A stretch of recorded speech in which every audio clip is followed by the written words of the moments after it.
Assalamualaikum warahmatullahi wabarakatuh. Dalam video ini kami akan mempresentasikan mengenai aplikasi PCK dalam pembelajaran sistem pencernaan pada manusia kelas 8 SMP.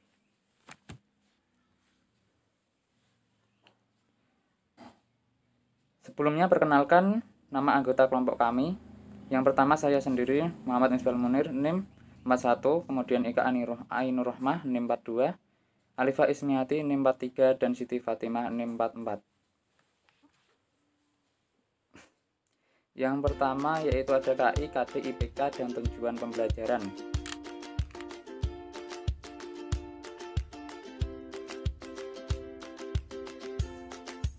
Kompetensi inti yang kami pilih yaitu 1.5 mengagumi keteraturan dan kompleksitas ciptaan Tuhan tentang aspek fisik dan kimiawi kehidupan dalam ekosistem dan peranan manusia dalam lingkungan serta mewujudkan dalam pengamatan ajaran agama yang dianutnya. Kemudian kompetensi inti 2.5 menunjukkan perilaku ilmiah yaitu memiliki rasa ingin tahu, objektif, jujur, teliti, cermat, tekun, hati-hati, bertanggung jawab, terbuka, kritis, kreatif, inovatif, dan peduli lingkungan dalam kegiatan dalam aktivitas sehari-hari sebagai wujud implementasi sikap dalam melakukan pengamatan, percobaan, dan berdiskusi. Kemudian kompetensi dasar 3.5 mendeskripsikan sistem pencernaan serta keterkaitannya dengan sistem pernapasan, sistem peredaran darah, dan penggunaan energi makanan. Kemudian 4.5 melakukan penyelidikan tentang pencernaan mekanis dan enzimatis pada makanan. Kemudian ada indikator pencapaian kompetensi dan tujuan pembelajaran. Indikator pencapaian kompetensi yang pertama yaitu 3.5.1 menyebutkan jenis-jenis bahan makanan. Dengan tujuan pembelajaran melalui model pembelajaran discovery learning, peserta didik diharapkan mampu menyebutkan jenis-jenis bahan makanan dengan rasa percaya diri. Kemudian indikator pencapaian kompetensi 3.5.2 menyebutkan kandungan bahan makanan dalam kehidupan sehari-hari melalui uji bahan makanan. Dengan tujuan pembelajaran melalui model pembelajaran discovery learning, peserta didik diharapkan mampu menyebutkan kandungan bahan makanan dalam kehidupan sehari-hari melalui uji bahan makanan dengan rasa percaya diri. Kemudian indikator pencapaian kompetensi 3.5.3 menjelaskan fungsi dari bahan makanan. Dengan tujuan pembelajaran melalui model pembelajaran discovery learning, peserta didik diharapkan mampu menjelaskan fungsi dari bahan makanan dengan rasa percaya diri. Kemudian indikator pencapaian 3.5.4 menyebutkan organ-organ dalam sistem pencernaan manusia.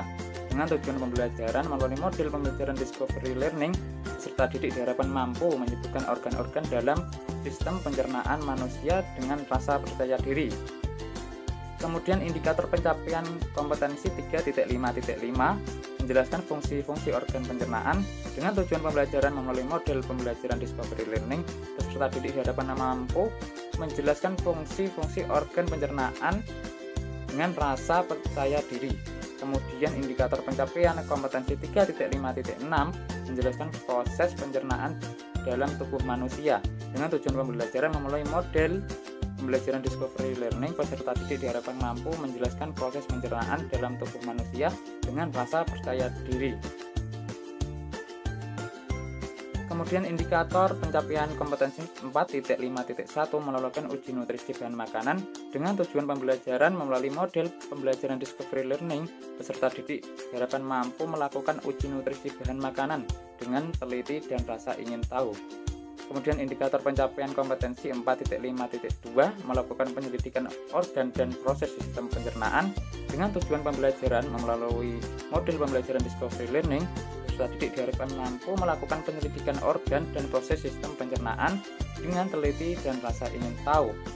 Kemudian indikator pencapaian 4.5.3 melakukan penyelidikan tentang penyakit yang berhubungan dengan sistem pencernaan dan upaya menjaga kesehatan sistem pencernaan. Dengan tujuan pembelajaran melalui model pembelajaran discovery learning, peserta didik diharapkan mampu melakukan penyelidikan tentang penyakit yang berhubungan dengan sistem pencernaan dan upaya menjaga kesehatan sistem pencernaan.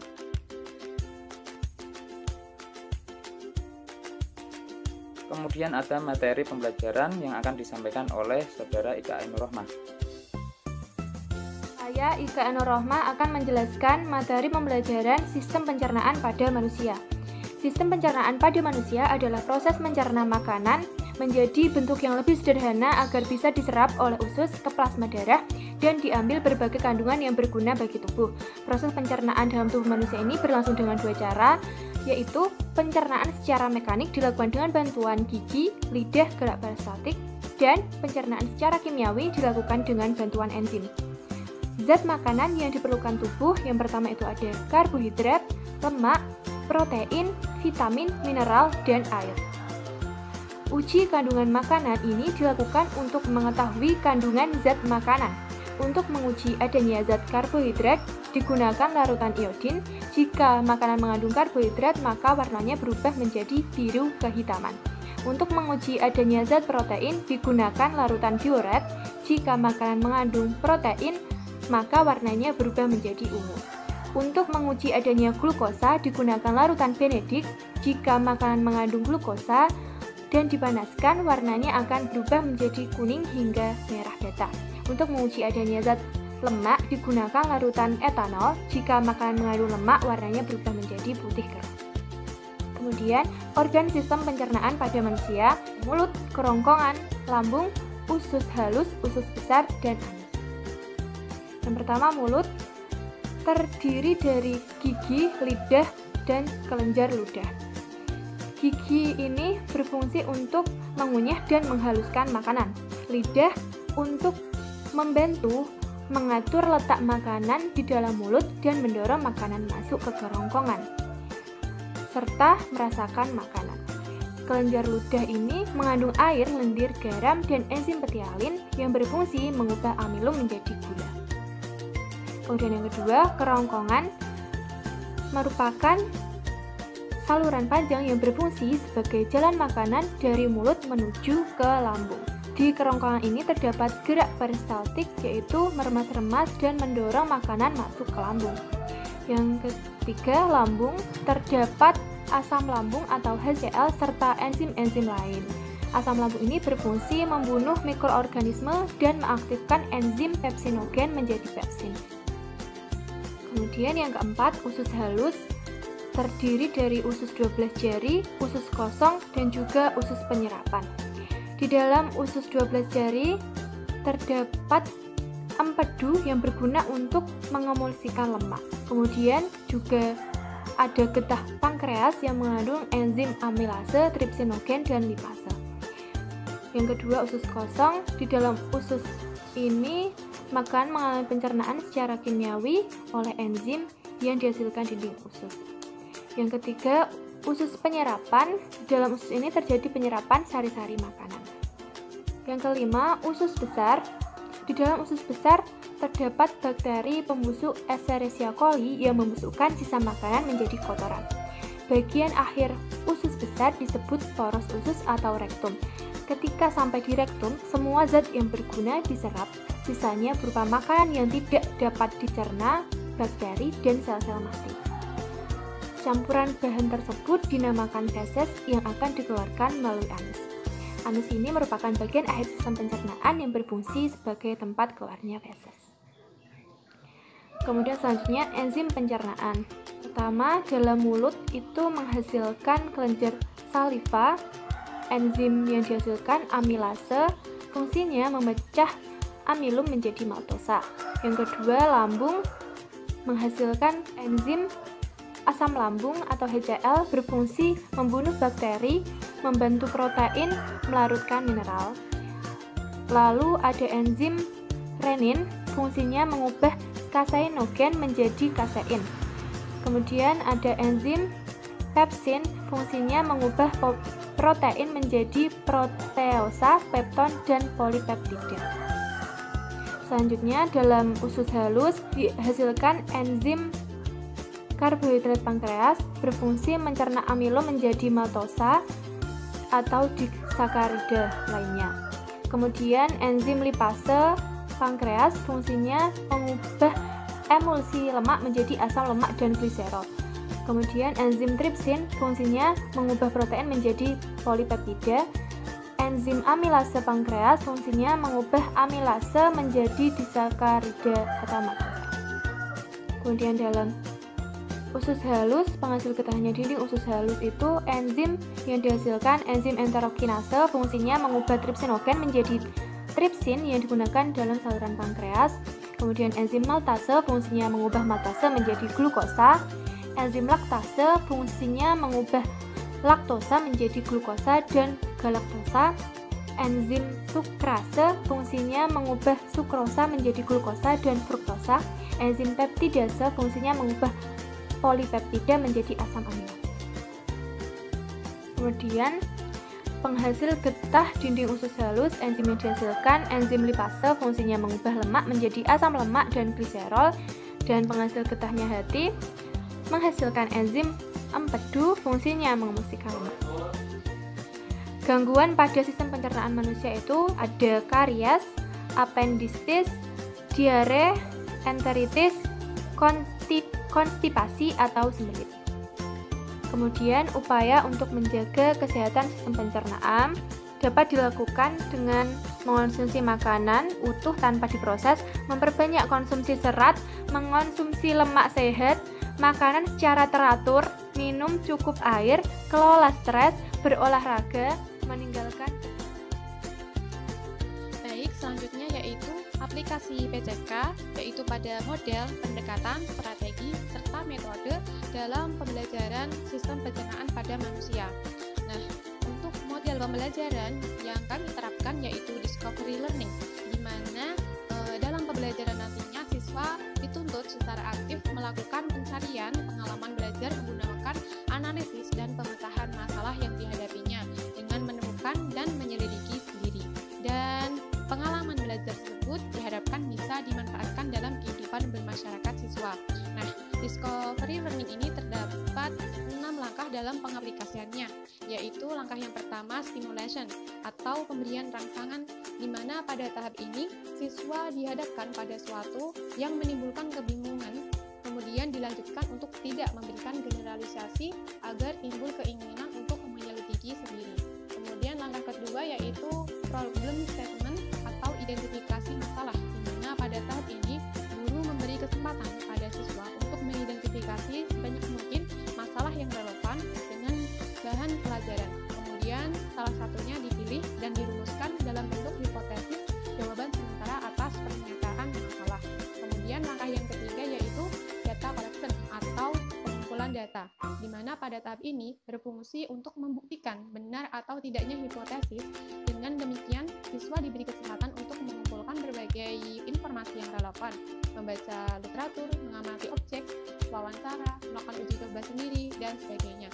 Kemudian, langkah yang keempat yaitu data processing atau pengolahan data, di mana pada tahap ini kegiatan mengolah data dan informasi yang telah diperoleh siswa, baik melalui wawancara, observasi, dan sebagainya, nantinya akan ditafsirkan dan semuanya diolah, diacak, diklasifikasi, ditabulasi, atau bahkan dihitung dengan cara tertentu.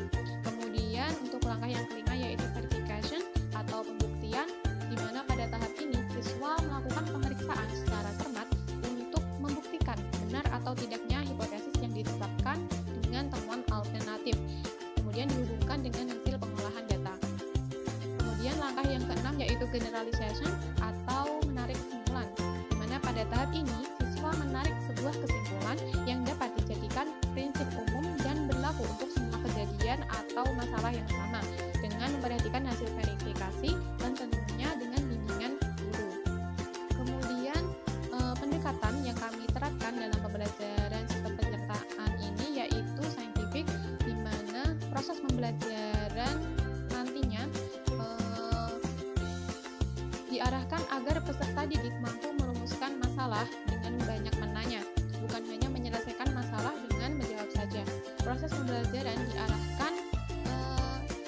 diharapkan untuk melatih berpikir analitis peserta didik dalam mengambil keputusan, bukan berpikir mekanistis atau hanya mendengarkan dan menghafal saja. Kemudian untuk strategi pembelajaran yang kami terapkan yaitu discovery, di mana strategi discovery ini memiliki konsep yaitu membentukkan kategori-kategori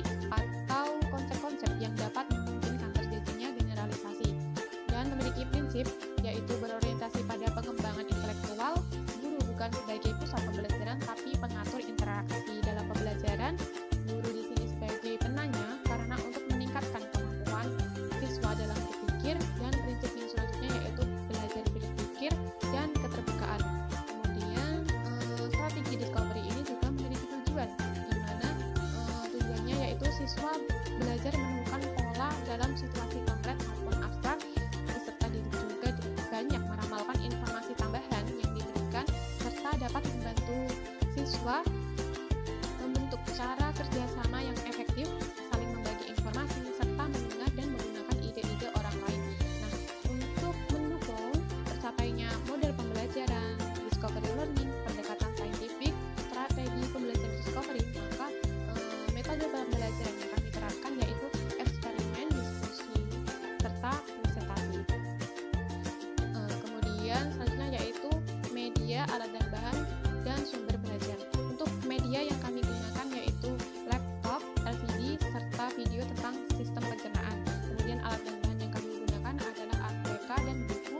Kemudian pada sumber belajar yang kami gunakan yaitu buku Alam Sekitar IPA terpadu untuk SMP atau MTS kelas 8 oleh Diana Puspita dan Iip Rohima, serta buku Ilmu Pengetahuan Alam kelas 8 SMP atau MTS oleh Siti Zubaidah dan kawan-kawan. Nah, selanjutnya yaitu langkah-langkah pembelajaran.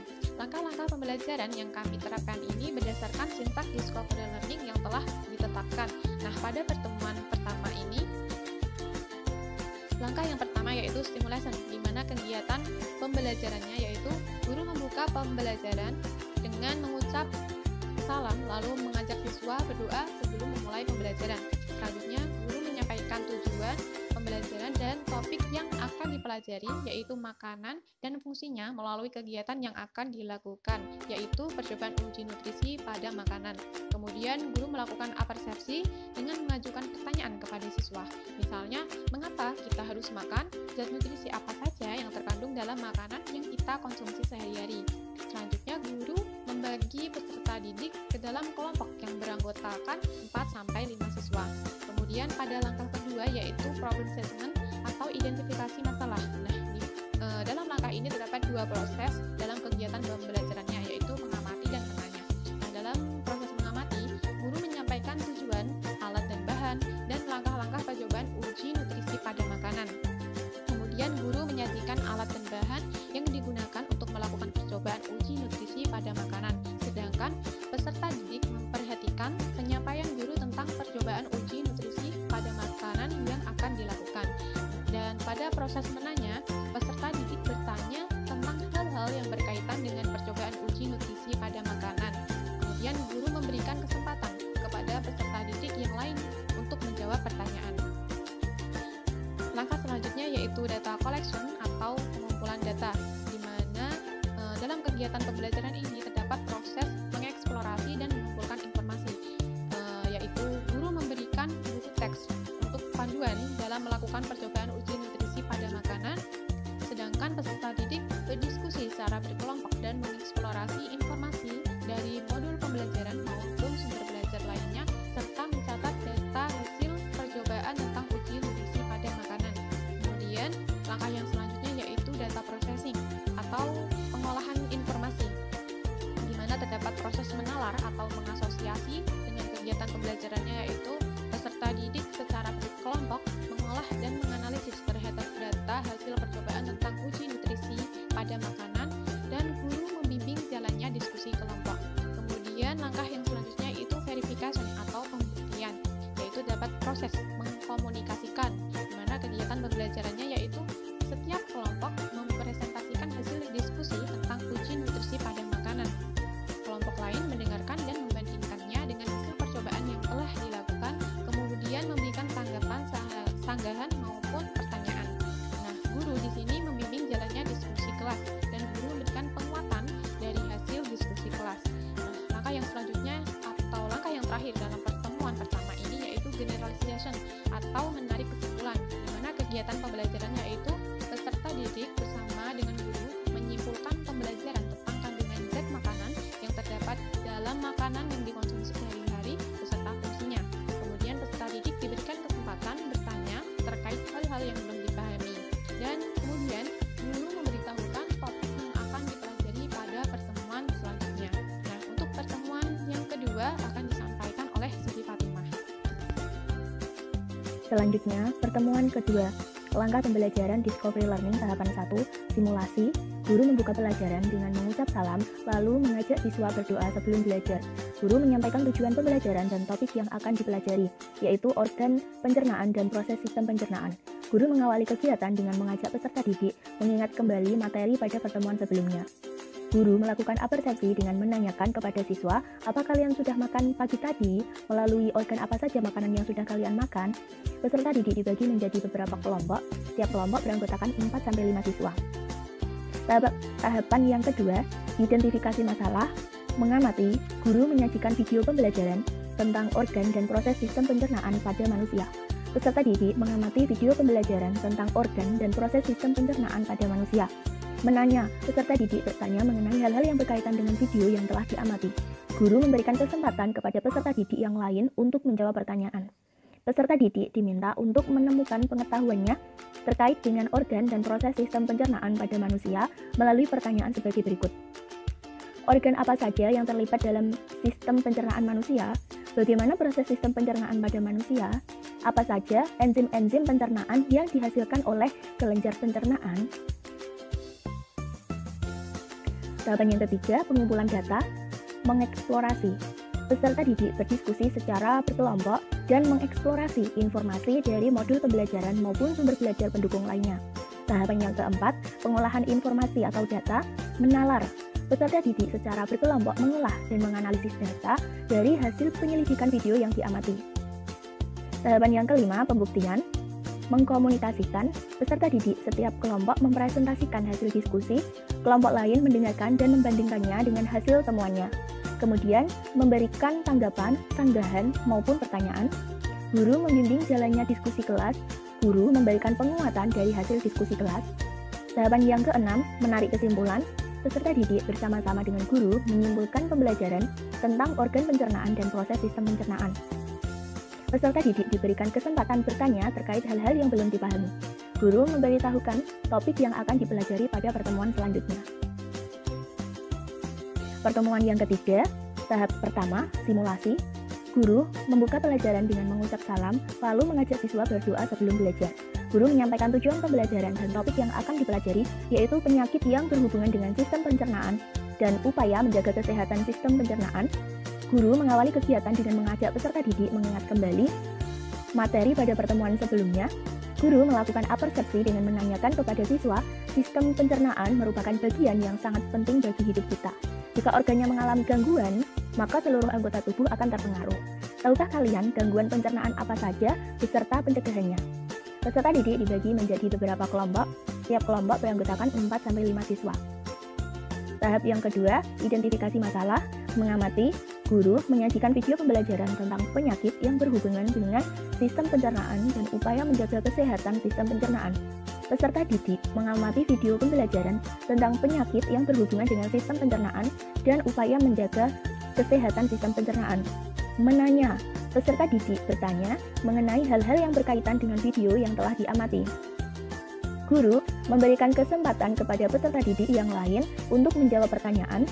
Peserta didik diminta untuk menemukan pengetahuannya terkait dengan penyakit yang berhubungan dengan sistem pencernaan dan upaya menjaga kesehatan sistem pencernaan melalui pertanyaan sebagai berikut. Apa saja jenis-jenis gangguan pada sistem pencernaan manusia?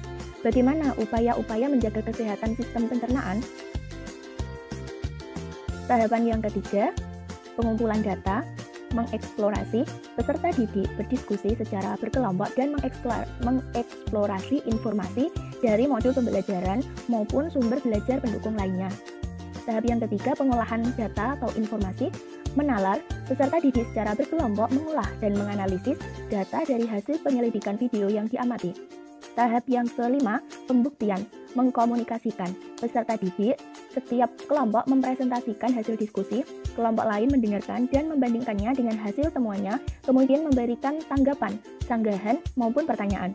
Guru membimbing jalannya diskusi kelas, guru memberikan penguatan dari hasil diskusi kelas. Tahapan yang keenam, menarik kesimpulan. Peserta didik bersama-sama dengan guru menyimpulkan pembelajaran tentang penyakit yang berhubungan dengan sistem pencernaan dan upaya menjaga kesehatan sistem pencernaan. Peserta didik diberikan kesempatan bertanya terkait hal-hal yang belum dipahami. Guru memberitahukan topik yang akan dipelajari pada pertemuan sebelumnya. Demikian presentasi dari kelompok kami. Terima kasih. Wassalamualaikum warahmatullahi wabarakatuh.